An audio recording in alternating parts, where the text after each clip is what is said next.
I'm Bruce Trujillo. And I'm Diego Flores Arroyo. And this is our love story.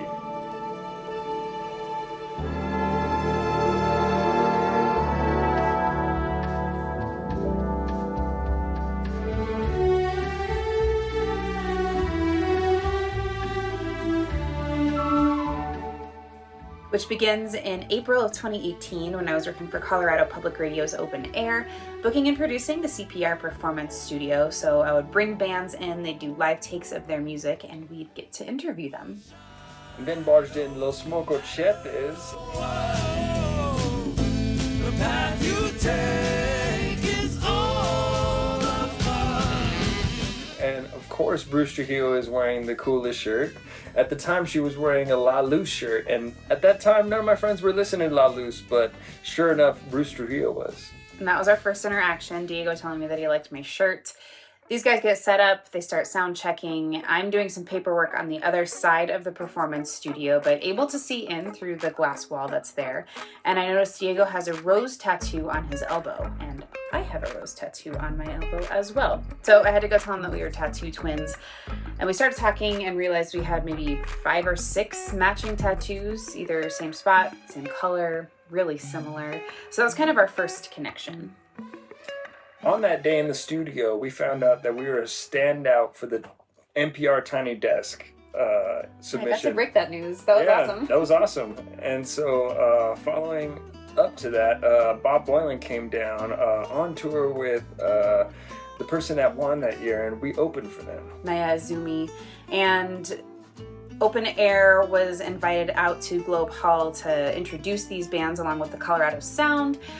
So I was the one that was able to introduce Los Mocochetes, but Diego wasn't there.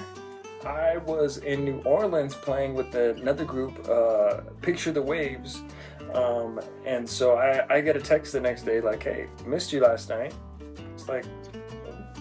I didn't really realize how much I liked Diego, but as time went on, we met up again at the Cinco de Mayo show at Larimer Lounge. And then the next time we actually got to spend time with each other was at Flor de Toloache, who were playing at Levitt Pavilion. Los Mocochetes opened for them.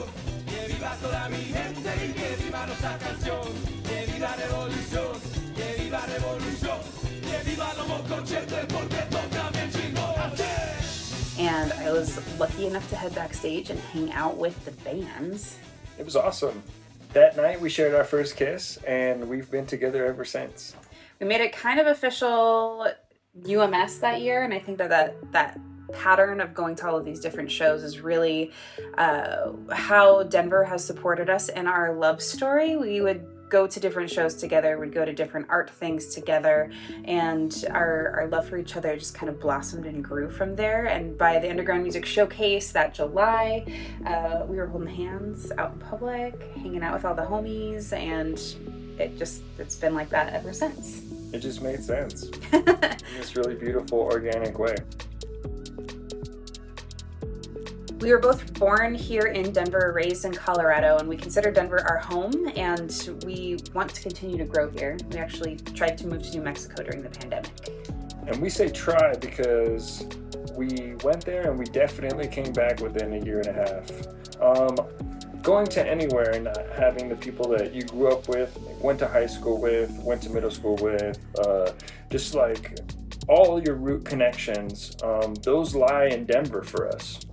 Also, both of our families are here, both of our fathers are still here, and we get to see them all the time. So being in Denver, being with family, being with community has become very important to us, and we know that we want to put down roots here, so much so that we were able to buy a house in 2021, which was no easy feat, but we did it. Do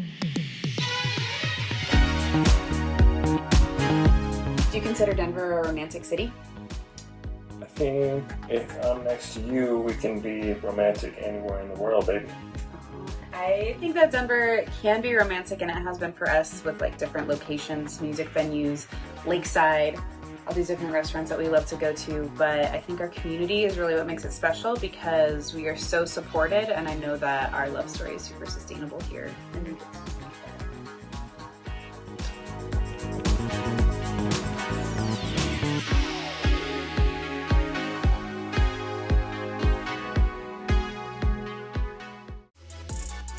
Stay elevated by subscribing to the city's YouTube page and stay tuned to our social media channels for more content.